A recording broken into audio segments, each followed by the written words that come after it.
So let's begin with our second presentation of this training course on design of seismic resistant residential RCC building. And this second presentation will be about defining grid, materials and members in Etabs.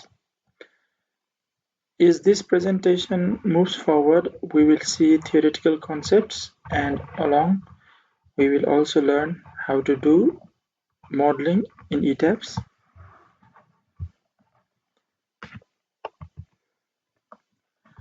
So first we have to begin with the new model. First let me go to Etabs. I have already opened my Etabs program, and this is Etabs 18 version. When you open this program, this is the interface that you will see. You can see here new model or open existing model, or if you have worked in any recent models, then those will be shown here. And on this right hand side you can see some latest news, resources, product releases. If you are connected to the internet, then you can visit this site and look for more. So to begin a new model, I will first go to the file tab, and if you want to open an existing model, you have to go to open option, or if you want to import your model from any other source, then you can go to import. I will just open a new model.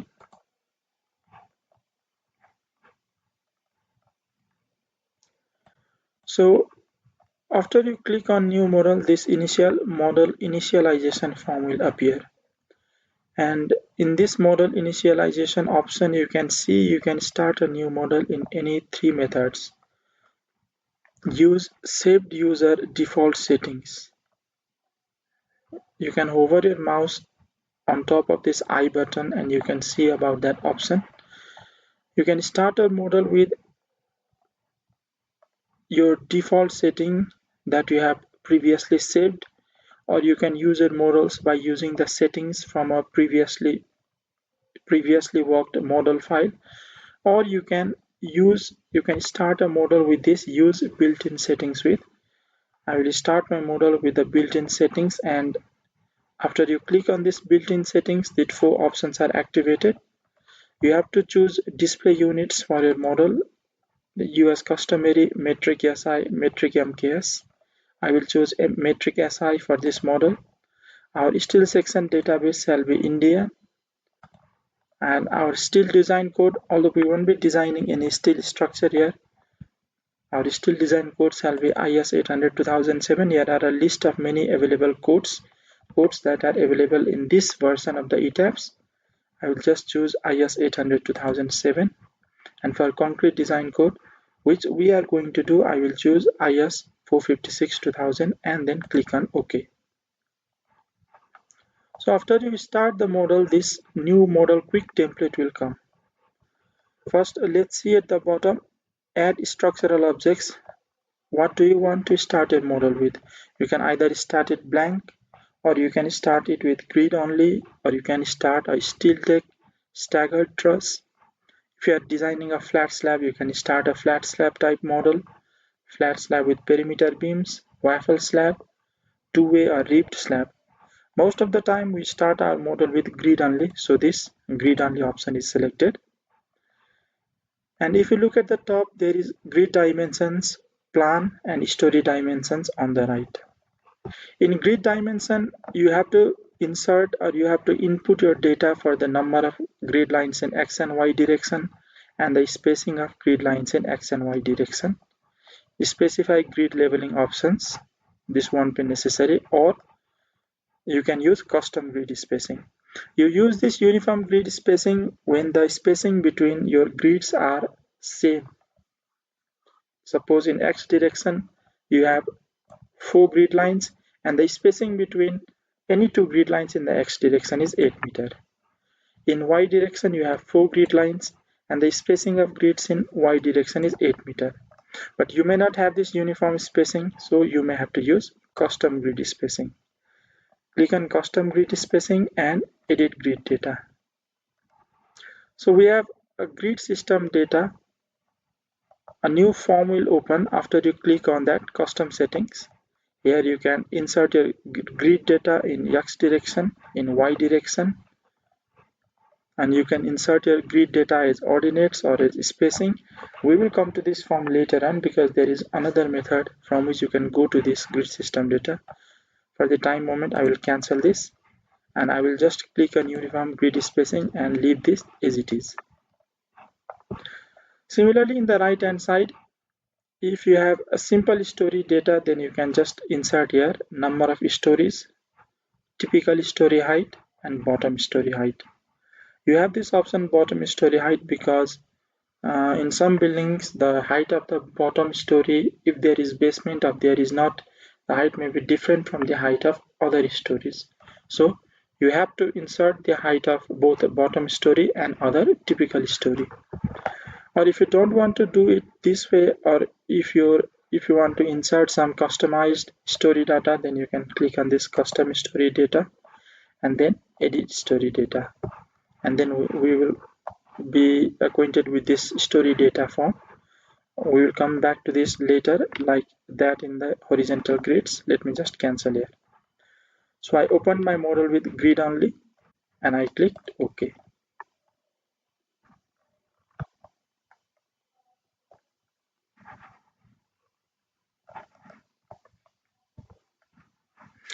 And let's just wait for a moment. The grids will be okay. The grids are visible now. Two windows are open here. On the left hand side we have a plan view, and on the right hand side we have a 3D view.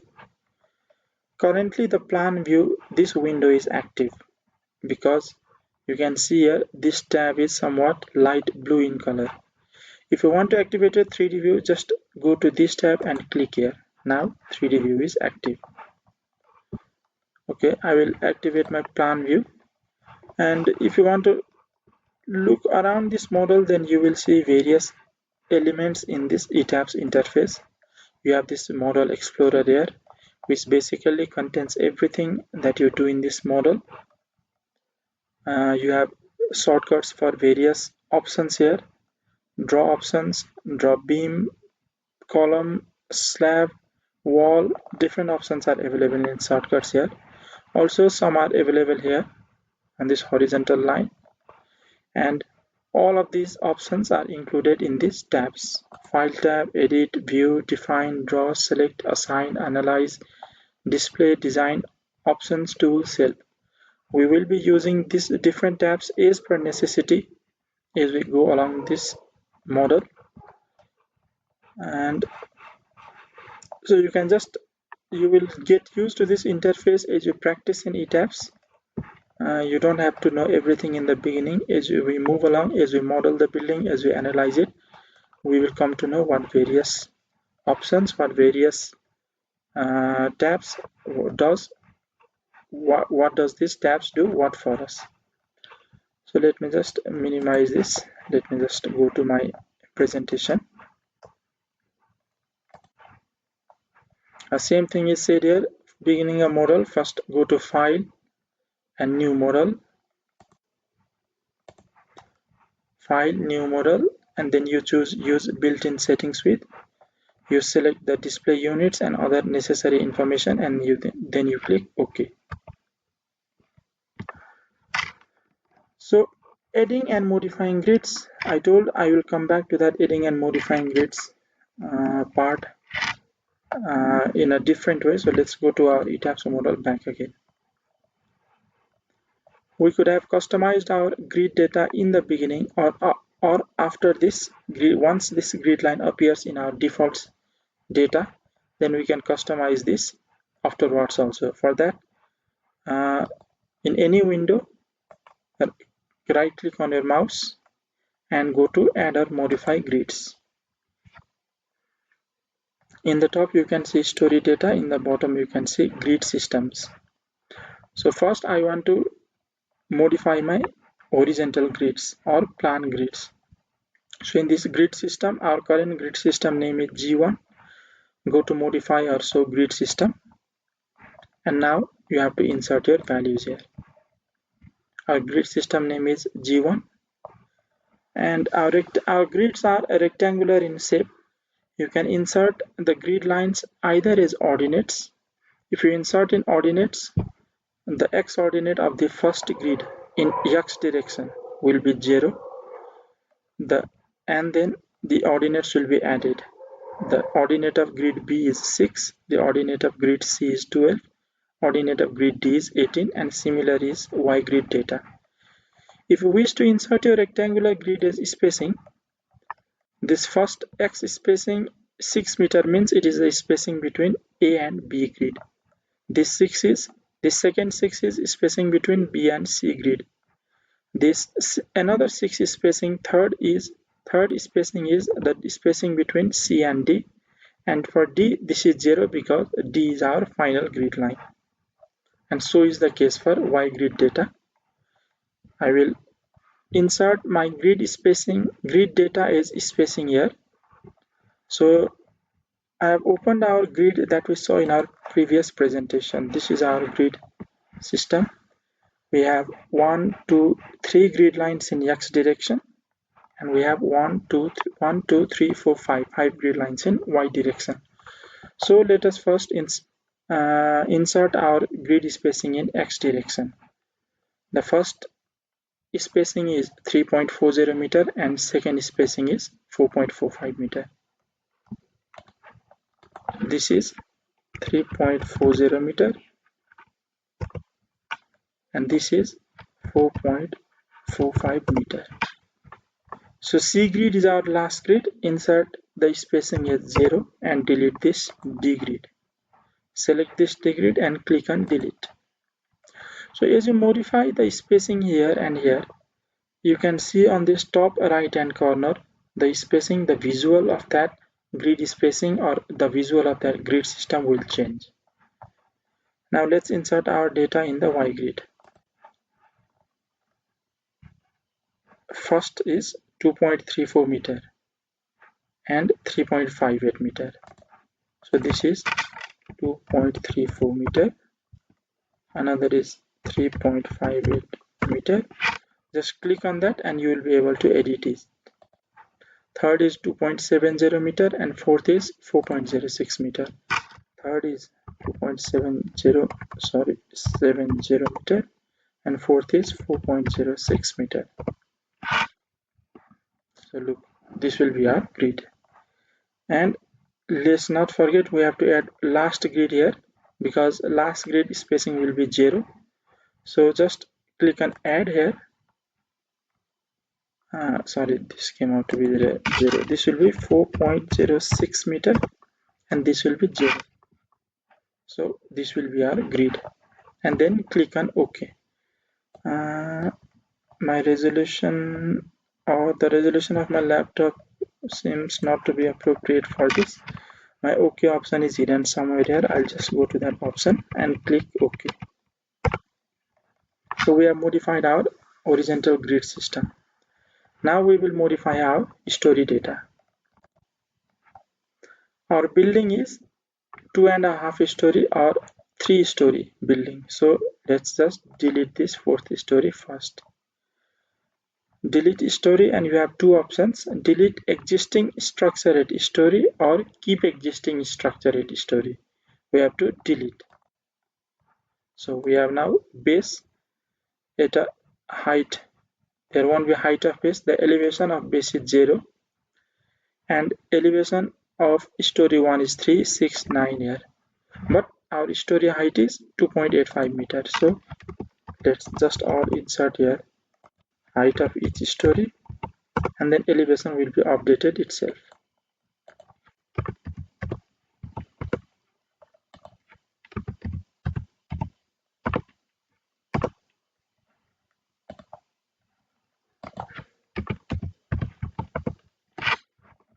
So elevation is 0 plus 2.85, 2.85, 2.85 plus 2.85, 5.7, 5.7 plus 2.85, 8.55.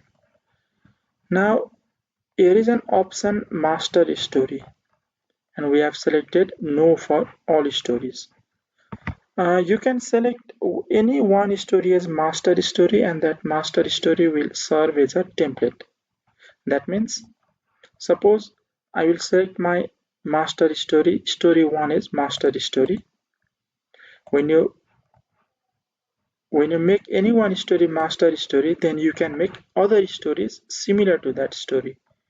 So similar to story 3 will be similar to, here is only story 1 option because we have selected story 1 is the master story. Story 1 or story 1.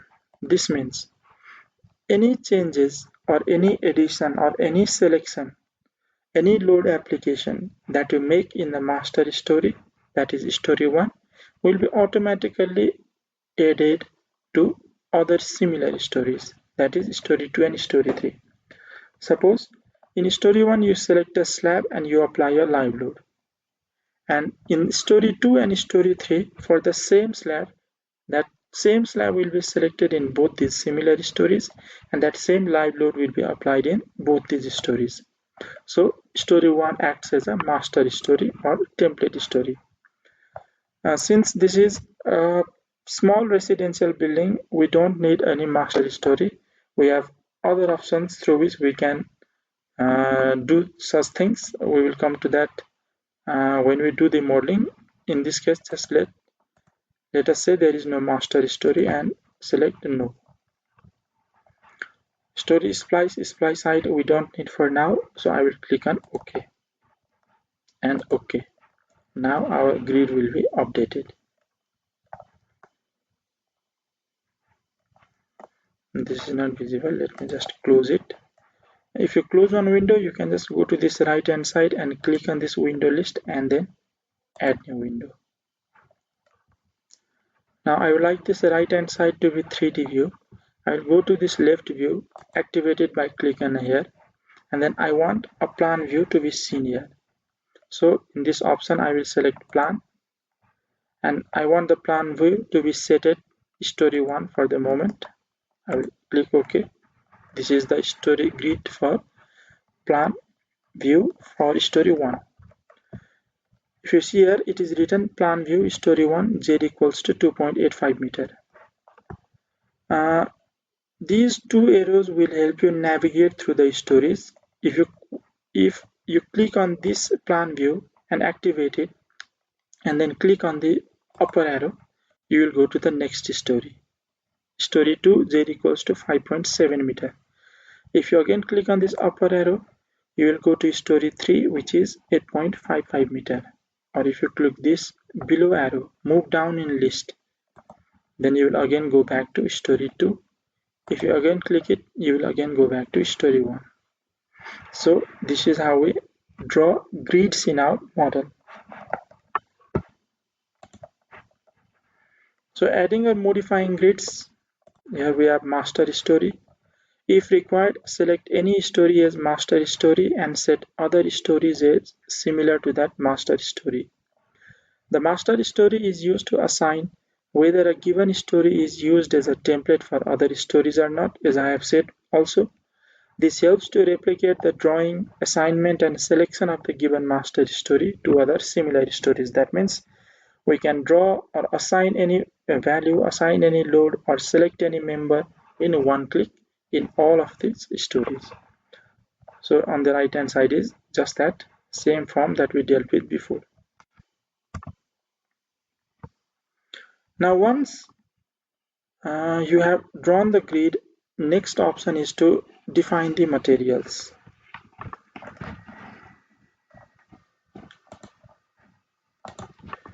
So the hierarchy in Etabs is somewhat this. First we have materials. Let me just not write here. This is not good. Let me just go to Etabs and look here. So here is define menu. This is one menu. This is one tab which we will use the most often in Etabs. If you click on this define menu, you can define many things, as you can see from this list here. Material properties, section properties, spring properties, diaphragm, pier, spandrel levels, mass source, load pattern, load cases, load uniform, many things. We will come to this one by one. So the hierarchy is that first you define the material properties. Material properties means property of those materials that will be used while modeling the building. That means if it is our RCC building, our main materials are concrete and reinforcement. We have to define for those material properties. That material properties make up the cross-section properties. That means cross-section properties have inherent materials in them, because we can see if it is a beam, if it is a column, or if it is a slab, all are made up of either reinforcement or concrete, or they are made up of both. So materials helps in making cross sections, and those cross section properties we will define in the second time. In cross section properties you can define frame section, tendon, slab, deck, wall section, and many others. So first let's define material properties. If you click on the material properties, one new defined material form will be shown on the interface. Here are some default materials that we won't be using. We will get new materials of our own. So click on this add new material tab. Our region is India because we are designing on the basis of Indian code.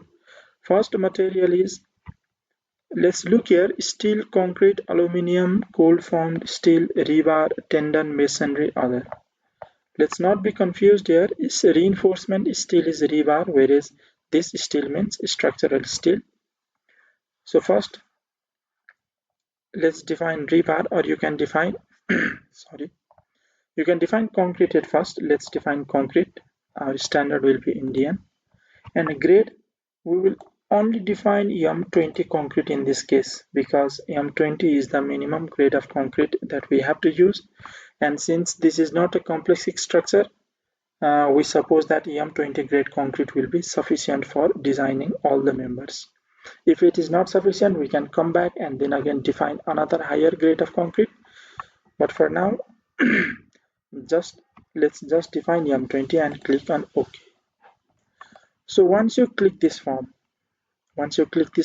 we have material property data. The data relating to that M20 grade concrete will appear. So let's look here. General data, material name is M20, material type is concrete. The directional symmetry type is isotropic. Isotropic means the properties of this concrete is same in all directions. Since this is a linear elastic analysis, we will be considering our material to be isotropic. Material display color is green. Let's not change it. Material nodes, we don't need this material nodes. So here we have material weight and mass, where weight per unit volume of the concrete is 23.5631. If we have a different value, if we have got some value from different experiments, then we can use that value here, but for now let's just leave as it is. And from this weight per unit volume, the software automatically calculates mass per unit volume. If you click on this specific mass density, you have to insert mass per unit volume, and the software will automatically calculate weight per unit volume. Let's just leave it is. And below here we can see mechanical property data. These four data, modulus of elasticity, Poisson's ratio, coefficient of thermal expansion, and shear modulus of concrete, are what are known as analysis data. We have two types of data for these materials. One is these analysis data and another is design data. For design data, we can go below and click on this modify show material property design data, and we will see different design data here. Let's not change this and leave as it is. For analysis data, we have to input modulus of elasticity, Poisson's ratio, coefficient of thermal expansion, and this shear modulus, the software calculates itself with the help of this modulus of elasticity and Poisson's ratio. Let's go to my presentation.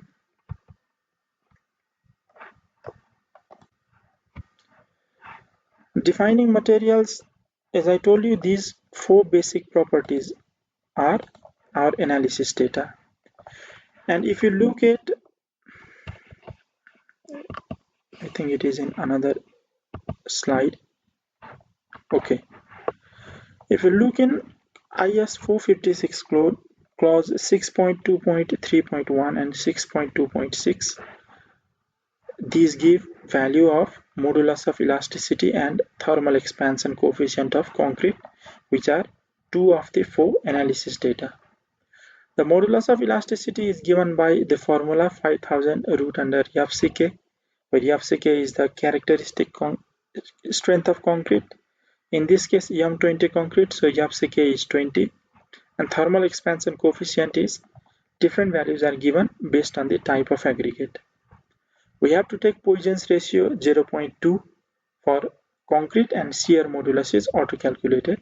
So in this way, we have got those four values, four analysis data values for concrete: modulus of elasticity, thermal expansion, Poisson's ratio, and shear modulus. So these are our analysis data. If you go to advanced material property data, you get nonlinear material data, material damping properties, and time-dependent properties. These are not needed for linear elastic analysis. When we do nonlinear analysis, let me just click here, then all these values are needed, all these nonlinear values. Basically, three different types of values have to be inserted into this form for nonlinear analysis: the stress-strain curve definition options, the hysteresis type, and the acceptance criteria. So we don't need this. Let's just cancel. We don't need to modify any of these properties, advanced material property data, for our linear analysis. Let's just click on OK. So M20 is added. We have defined concrete. Now we have to define reinforcement. So go to add new material. Indian, region is Indian, material type is rebar, standard is Indian, and grade, we will use grade 500 steel, and click on OK. Similar to concrete, you will be provided with another material property data, this time for steel. The general data is material name is HYST 500, material type is rebar, directional symmetry type is uniaxial, not needed. And similar to concrete, you have to specify either weight density or mass density of rebar, and it will convert into the other values. And here we have two analysis data, that is modulus of elasticity and coefficient of thermal expansion. These values you can derive from IS 800 code. In case of concrete, we have two extra values: Poisson's ratio and shear modulus. For rebar, we only have modulus of elasticity and coefficient of thermal expansion. Design property data, these are our design data. You can change if we have experimental values available, otherwise we won't do anything with this. Just click on cancel. And this advanced material property data we don't need for linear analysis. Click on OK and click on OK. So our materials have been defined. Let's just save the model, because it's good to save your model time to time.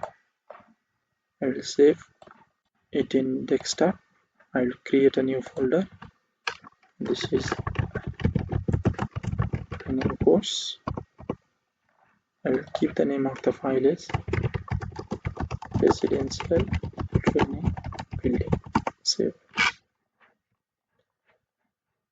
So your model is saved. The things that you have done up to now is also saved.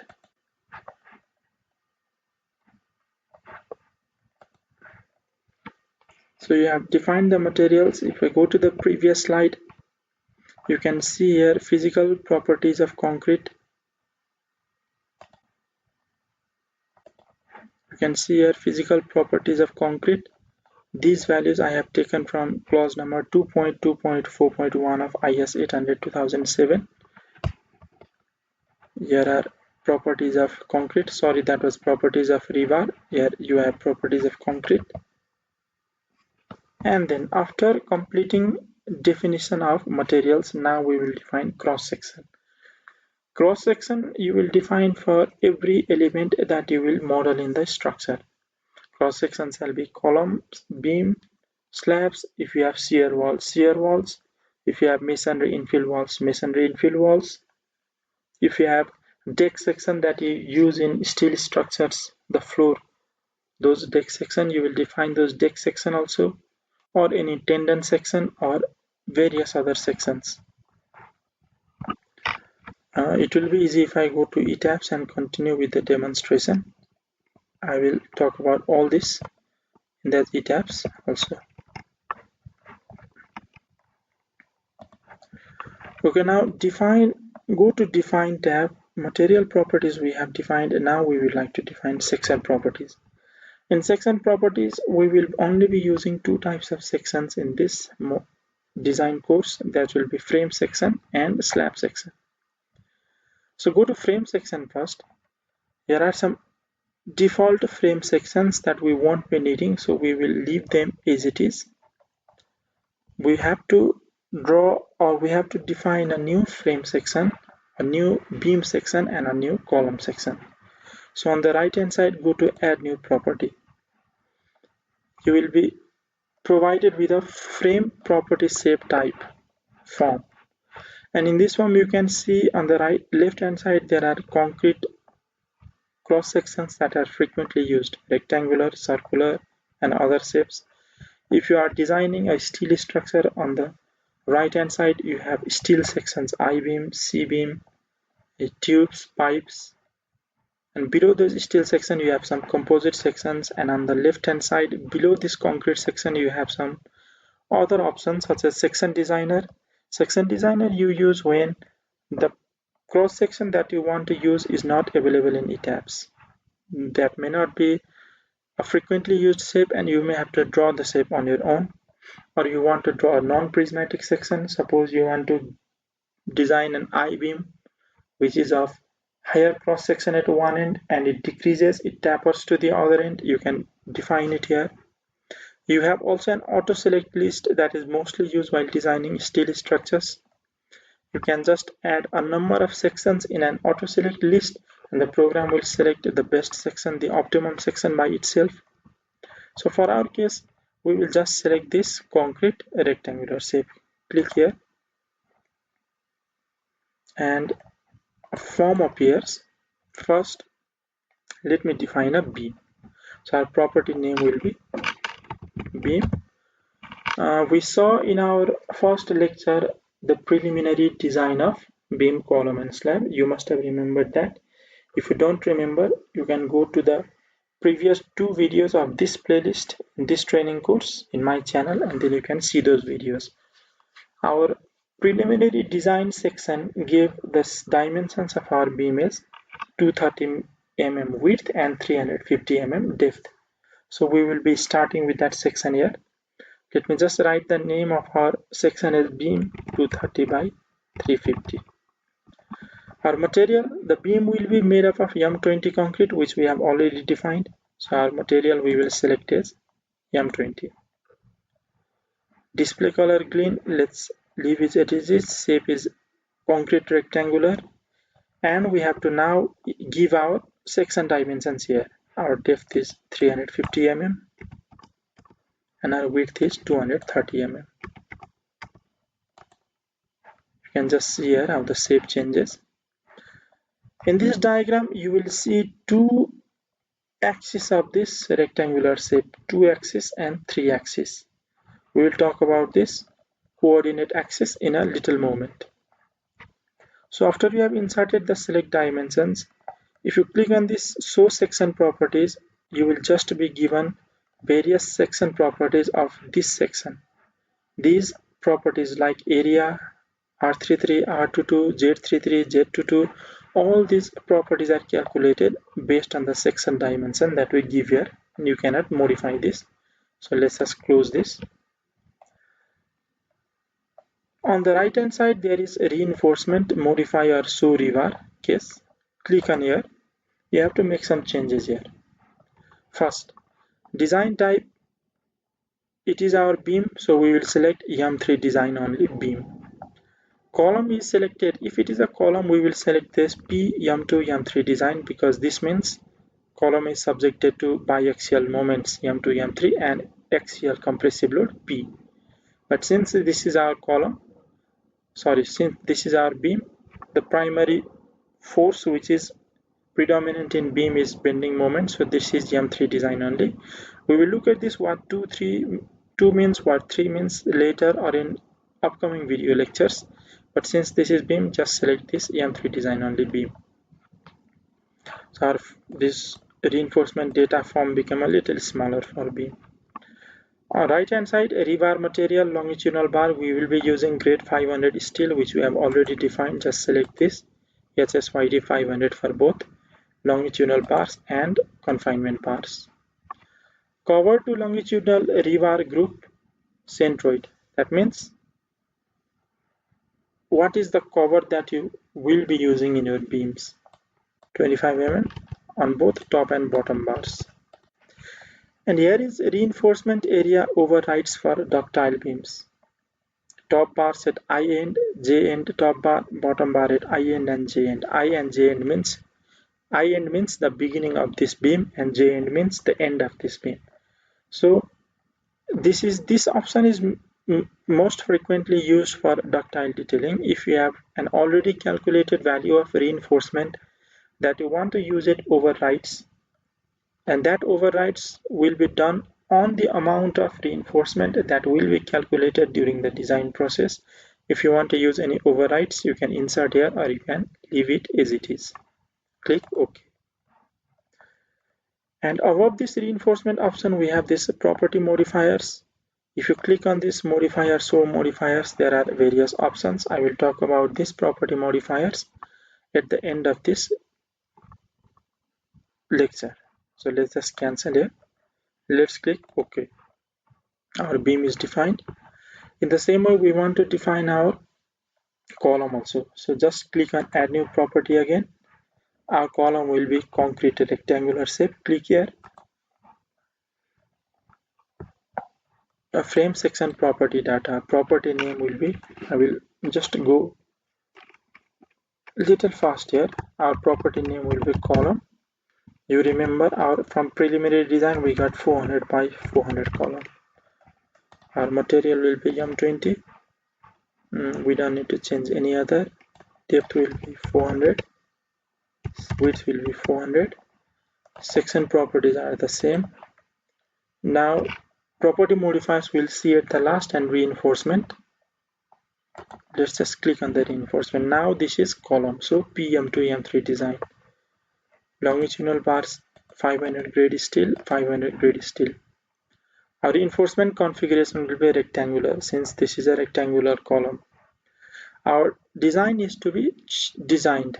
Our reinforcement is to be designed, not checked. So we'll just click on this reinforcement to be designed. And since this is to be designed, any value you put on this longitudinal bars or confinement bars, it won't matter much because the reinforcement is to be designed at the end. So we won't insert any values here. We will just click on OK. OK. So we have defined beam and column. In this way, if we have different shapes of column, different sizes of column, or different beam sizes for multi-story building, then everything can be defined here in the same way. I will click on OK. So in section properties, we have defined beam and column. Now we will define slab. So go to define again, section properties and slab section. We have two already defined slab property here. You can modify any property here or you can define on your own. So in this case, I will use slab 1 and modify its property. Modify show property. Let's put this slab 125. From our preliminary design, we got 130 mm slab. Depth of slab is 130 mm overall depth. So let's use 130 mm.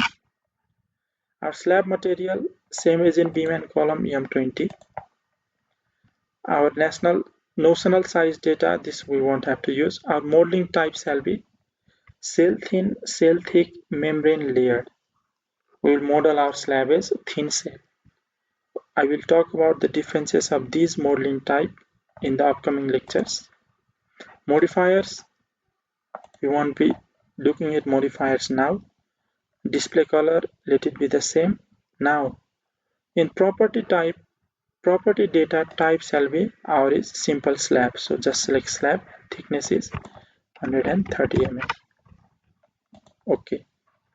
So slab 130 is defined and click on OK. So we have finished the defining of materials, frame sections. In frame sections, we define beam, column, and slab sections. So definition of material and section properties is completed. Now let's look at a different topic here. We will continue with modeling in our upcoming lecture. Let's just digress and look at a different topic that I believe that every one of you should understand. I'll just save this model and minimize it. I will continue with my presentation.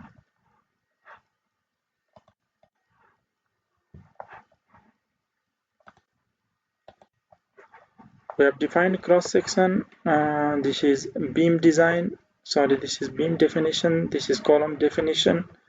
We have already talked about this. Now let's look at coordinate system in Etabs. One of the important things that we have to learn, because if we are not clear about the coordinate system in Etabs, we won't be clear about the internal stresses that will be acting in different directions in the Etabs. We have to be able to recognize which force deformation, which force is important, which force is significant for the design of which element, and how to extract that force. And since for that we have to understand the coordinate system, let's talk about that. All coordinate system in Etabs are three-dimensional. Right-handed, rectangular, Cartesian systems. This is self-explanatory. I'm not going to describe it. There are two primary coordinate systems. One is called global coordinate system and the other is local coordinate system. You can define your own coordinate system and we call that alternate coordinate system, but we are not going to go into that. We will just focus on global coordinate system and local coordinate system. On the right hand side, you can see three coordinates x, y, and z. These x and y and z represent the global coordinate system. Global coordinate system means, why is it called global? Because that coordinate system is used to represent the whole structure, not a single element, not any particular element, not any particular joint, but the whole structure. So global coordinate system is represented by x, y, and z, and in Etabs always z is the vertical axis. You have to remember this, z is the vertical axis, positive z is the upward direction. Z is the vertical axis, xy is a horizontal plane, and positive z is always in the upward direction. Z is the vertical axis with plus z being upward. The upward direction is used to help define local coordinate systems. Now, local coordinate system means the coordinate system for each joint or each element or each constraint. Every joint or element or constraint has its own particular coordinate system and we call that local coordinate system. And that local coordinate system is defined on the basis of this upward or this positive z direction. Although local coordinate system themselves do not have an upward direction, that means the notion of an upward coordinate is only in the global coordinate system. In the local coordinate system, we don't say that this coordinate is in upward direction or this is in positive upward or this is negative upward. This upward direction is only defined for global coordinate system. Global coordinate system represents the whole structure. Local coordinate system is represented by 1, 2, 3. Global coordinate is represented by x, y, and z. Each joint element or constraint has its own local coordinate system used to define the properties, loads, and response for that part. As I said, you have to be acquainted with the local coordinate system to know about the properties or loads or response of that joint element or constraint. So local coordinate system. In local coordinate system, let's say that the two ends of the element are denoted as end I and end j respectively. So let's say that We know that in finite element analysis method, we mostly build a noded structure. That means there are various elements, 1D elements, one-dimensional elements like beam or column, or two-dimensional elements like cell, plates, membrane, etc. that are connected by nodes. And for the case of one-dimensional element, let's say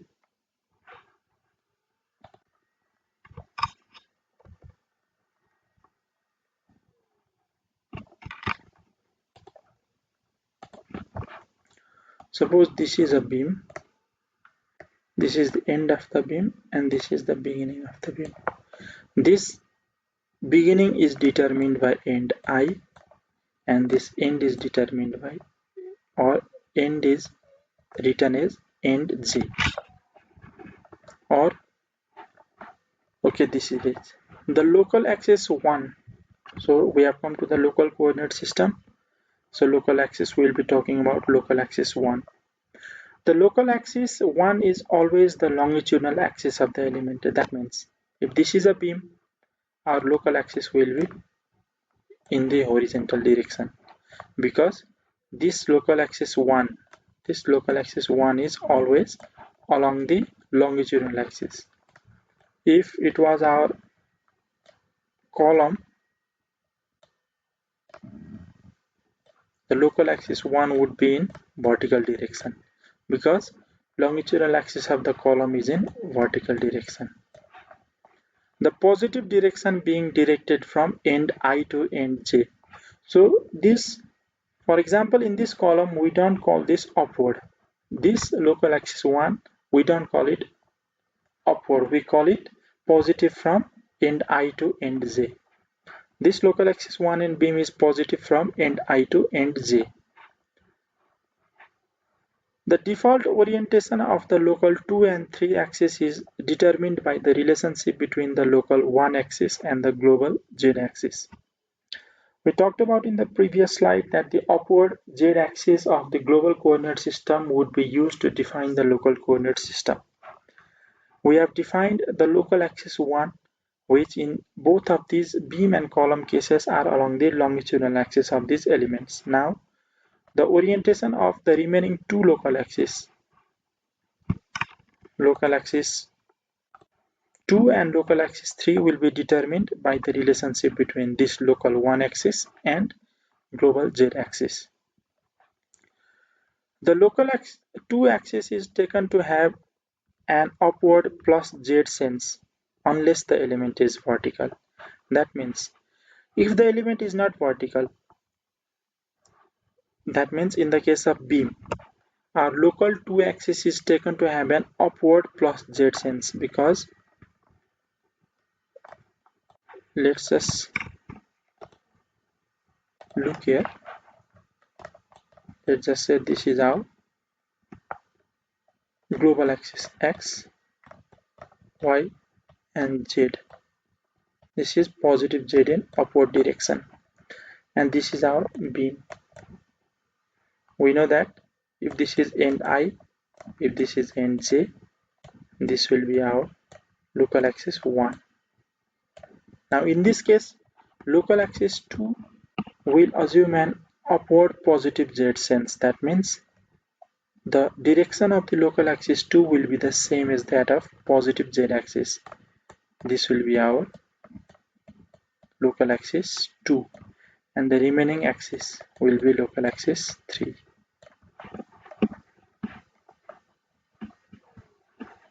So the local 2 axis is taken to have an upward plus Z sense unless the element is vertical, in which case, so what is the case in vertical element? The local 2 axis is taken to be horizontal along the global plus direction. So let's look at this diagram. This is a column. The local axis 1 will be in the longitudinal direction of the column. The local axis 1 is here.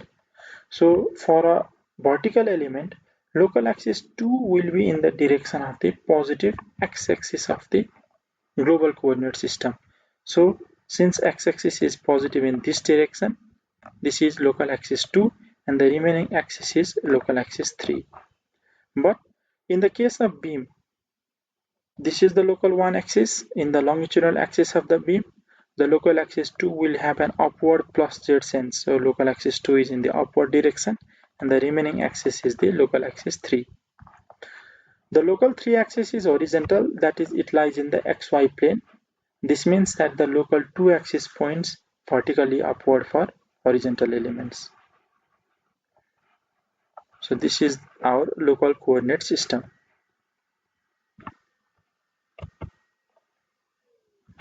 And in the case of, we talked about beam and column elements, that is one-dimensional element. Now we will talk about slab, which is a two-dimensional element. For cell element, the first two axes lie in the plane of the element. That means if this is our cell element, first two axes, local axis 1 and local axis 2 will lie in the plane of the element, and the third axis is normal to the plane of the cell element. This third axis is normal to the cell plane of this cell. The default orientation of the local 1 and 2 axis is determined by the relationship between the local 3 and the global z axis. In this case also, global z axis helps in determining the default orientation of local 1 and 2 axis. The local 3-2 plane is taken to be vertical, that is parallel to the z axis. The local 2 axis is taken to have an upward positive sense unless the element is horizontal. Same as beam and column. If this is a slab which is horizontal, that is our floor slab, then local 2 axis will be in the plane of this element. But if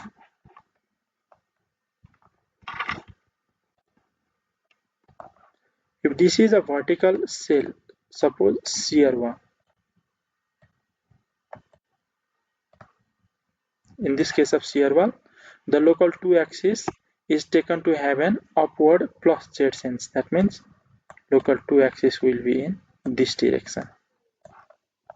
Sense is positive z, but it still lies in the plane of the shell element. But if the element is horizontal, that means if it is a floor slab, the local 2 axis is taken along the global plus y direction, that is this direction, which is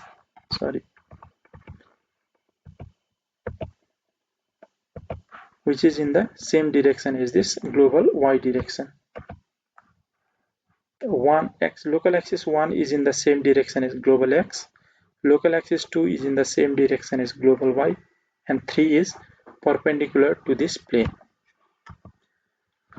So degrees of freedom, I told you that since we are drawing noded elements in these noded elements, that means node or joint, the elements are all attached to nodes or joints. These are noded elements.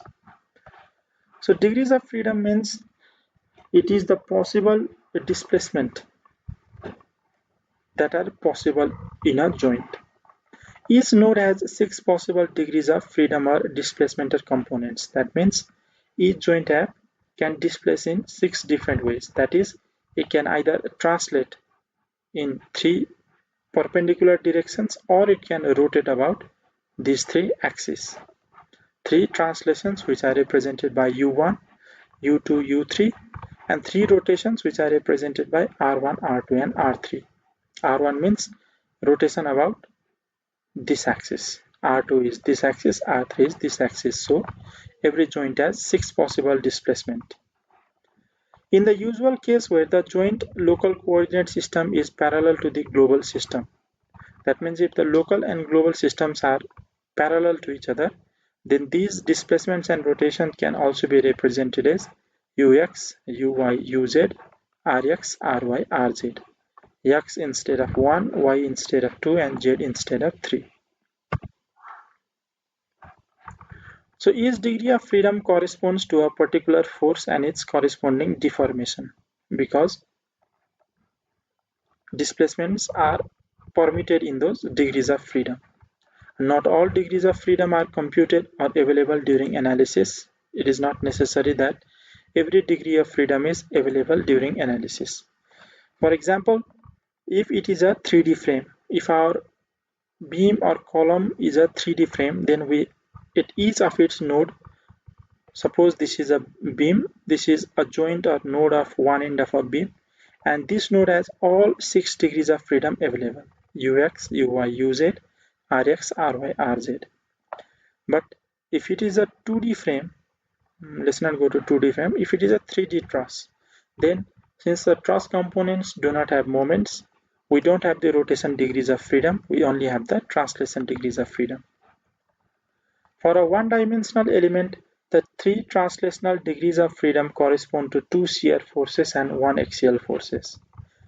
If the degree of freedom is along the longitudinal axis of the element, then it corresponds to axial force, and if it is perpendicular to other two cross sections, if it is perpendicular to the cross section, then that corresponds to shear force. And the 3 rotational degrees of freedom are associated with 3 moments. So 3 forces and 3 moments. A 4-dimensional cell element will have 24 degrees of freedom because each node has 6 degrees of freedom available. 6 into 4, 24. We will talk about this in detail in upcoming lectures, but let's just say that membrane has only in-plane degrees of freedom, that is rotations in one axis and displacement in the two axes. Membrane only has in-plane degrees of freedom, plate only has outer plane degrees of freedom. A shell is a combination of membrane and plate, and it has all 6 degrees of freedom available at any node. And since cell elements are generally taken as 4-dimensional element, there are 4 nodes. Each node has 6 degrees of freedom available, so a 4-dimensional cell element will have 24 degrees of freedom available. And degrees of freedom and corresponding deformations and actions we will talk about in the upcoming lecture. And last, we have stiffness modifiers, which we will also talk about in the upcoming lecture. I don't want to go into that today. I think we will end our presentation here for today. In this presentation, we started with drawing the grid in Etabs model, and then defining materials, and then we defined cross section, and then we looked at theoretical part for some basics such as degrees of freedom available in a node and the coordinate system in Etabs. We will continue with this presentation in the next lecture. So thank you for today.